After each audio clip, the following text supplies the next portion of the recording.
कलयुग के अंत तक 4 इंच रह जाएगी मनुष्य की लंबाई और मनुष्य की उम्र सिर्फ 12 साल बचेगी। चलिए तो आज हम इस वीडियो में पूरी जानकारी देने वाले हैं और इस वीडियो को आप अंत तक जरूर सुने। ये वीडियो बहुत खास होने वाली है।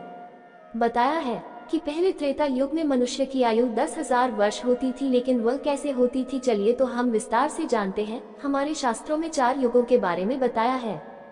इन सभी 4 युगों के नाम बताए गए हैं। 1 कलयुग, 2 सत्ययुग, 3 त्रेता युग, 4 द्वापर युग। इन सभी युगों का शब्द का अर्थ होता है एक निर्धारित संख्या के वर्षों की काल अवधि।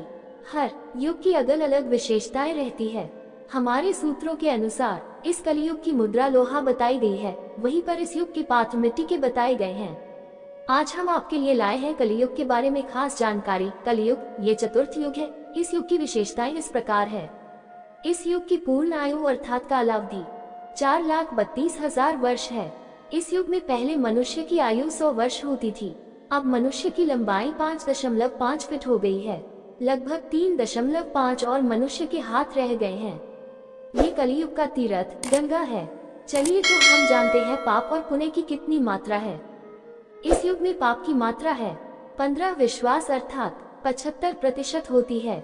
इस युग में पुण्य की मात्रा 5 विश्वास अर्थात 25% होती है। मनुष्य जाति के उद्धार, अधर्मियों का विनाश एवं धर्म की रक्षा के लिए।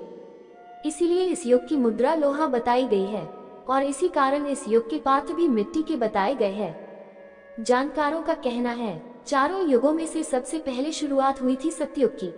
सतयुग को पहला युग माना जाता है, तो वही कलयुग को आखिरी युग माना जाता है। बताया जाता है कि सतयुग में मनुष्य की लंबाई 32 फीट लगभग होती थी और त्रेता युग में ये घटकर 21 फीट लगभग हो गई है और द्वापर युग में मनुष्य की लंबाई 11 फीट लगभग हो गई थी। वही कलयुग में मनुष्य की लंबाई घटकर 5.5 फीट रह गई है। जानकारों का कहना है कि कलयुग के आखिर तक मनुष्य की लंबाई 4 इंच रह जाएगी और उम्र 12 साल की हो जाएगी। और आपके लिए खास जानकारी देने वाला हूँ मानव जीवन के लिए। कुछ जानकारों का कहना है कि कलयुग की अवधि में 10,000 साल और रह गए हैं। इस युग का अंत करने के लिए भगवान विष्णु कल्कि का रूप धारण करके आएंगे और इस तरह से मानव जाति का उद्धार हो जाएगा।